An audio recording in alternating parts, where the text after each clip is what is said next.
오늘 배팅 방향은 역배 위주로 쭉 한번 진행을 해볼 겁니다. 그래서 역배 경기를 가서 만약에 틀리게 되면은 그 다음 역배 경기를 찾아서 금액을 더 올려서 배팅하는 그런 방식으로 진행을 할 거니까요. 아무래도 확률이 좀 떨어집니다. 역배 위주기 때문에.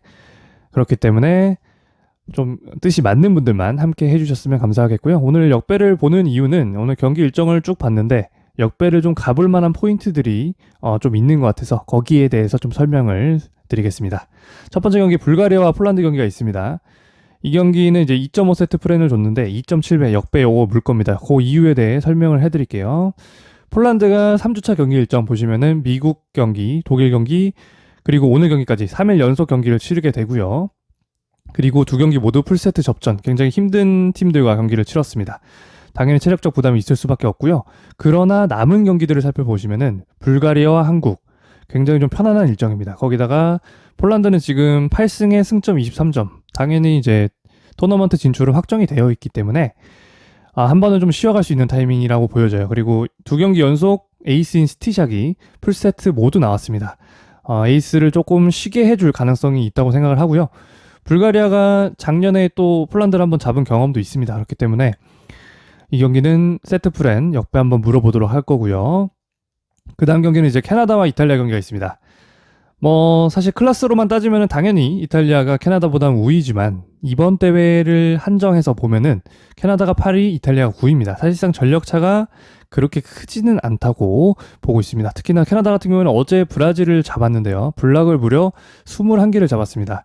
이거는 물론 브라질의 세터와 공격수들의 탓도 있겠지만 캐나다의 블록이 좋았다는 뜻도 됩니다. 이렇게 좀 블록을 많이 잡아내면서 대여를 잡았기 때문에 분위기가 충분히 좀 끌어올려진 그런 상황이 될 거라고 보고요. 브라질보다는 제 생각에 이탈리아가 훨씬 할만한 팀이기 때문에 캐나다가 충분히 자신감을 갖고 경기를 치를 수 있을 거라고 봅니다. 그래서 이 경기는 캐나다 역배 혹은 프랜 사이드로 가보도록 할 거고요. 그 다음 경기는 이제 독일과 세르비아 경기가 있습니다. 독일은 이번 대회 굉장히 잘해주고 있고 지금 5위에 올라와 있는데요. 사실상 남은 두 경기에서 승점을 어느 정도만 확보하면은 토너먼트 진출을 확정 지을 가능성이 높습니다. 지금 근데 남은 두 경기가 좀 빡세요. 세르비아와 미국 경기가 있는데 둘 중에 이제 어느 경기에 집중을 할 거냐를 좀 따져봤을 때 제 생각에는 그래도 세르비아전이 좀 더 해볼 만하다고 생각을 합니다. 그래서 독일이 오늘 경기까지는 조금 빡센 경기를 하지 않을까 이렇게 생각을 하고 세르비아 입장에서는 지금 굉장히 갈 길이 바쁩니다. 지금 11위에 위치를 해 있고 3주차에 보스코비치를 합류를 시켰다는 것은 토너먼트 진출에 대한 의지가 있다는 거거든요. 그렇기 때문에 남은 경기에서 굉장히 빡센 경기를 해야만 합니다. 그리고 이제 승리를 끌어올려야만 하고요. 근데 남은 경기 일정 보시면은 3경기 남아 있고 독일, 도미니카, 불가리아. 불가리아는 좀 쉽다고 보면은 이제 조금 남은 복병들 독일과 도미니카 정도가 있습니다. 근데 조금은 마음이 급할 가능성이 있어요. 어쨌거나 토너먼트 진출하기 위해서는 아마 3연승을 다 해야만 할 겁니다. 그러면 좀 선수들에게는 조금 부담이 있을 수밖에 없는 경기고요. 또 최근에 굉장히 잘하고 있는 독일이기 때문에 독일이 한 번만 흐름을 타면은 충분히 잘 비벼볼 수 있는 경기라고 봅니다. 그럼에도 불구하고 세르비아가 독일에게는 굉장히 강할 수밖에 없는 특성, 높이로 좀 압도를 할 수 있는 팀이기 때문에 이 경기는 이제 좀 오바 쪽으로 보고 있어요. 이게 기준점을 한 170점 중반대 정도 줄 것 같은데 오바 충분히 물어볼 만하다고 생각하고요. 프랜 사이드도 소액 정도는 충분히 가볼 만하다고 생각을 합니다. 그리고 다음 경기는 이제 중국과 도미니카 경기는 패스를 하도록 할게요. 이 경기는 사실 역배가 잘 안 보여서 이 경기는 만약에 개인적인 의견이 생기면은 댓글이나 게시물 통해서 글을 쓰도록 하겠습니다. 그리고 그 다음 경기 이제 네덜란드와 일본 경기가 있습니다. 네덜란드 역시 지금 토너먼트 진출을 하기 위해서 굉장히 바쁜 상태입니다. 지금 12위에 위치를 해 있고 충분히 8위권까지는 가능한 위치에 있어요. 그리고 오늘 7위에 위치해 있는 일본을 상대로 하기 때문에 만약 이 경기를 잡아낸다면 토너먼트 진출 가능성을 훨씬 높일 수 있습니다. 네덜란드는 어제 경기였죠. 크로아티아 경기에서 3대0 승리를 거뒀고 하나 또 성과가 더 있다고 하면은 달더럽, 에이스인 달더럽을 휴식을 줬습니다.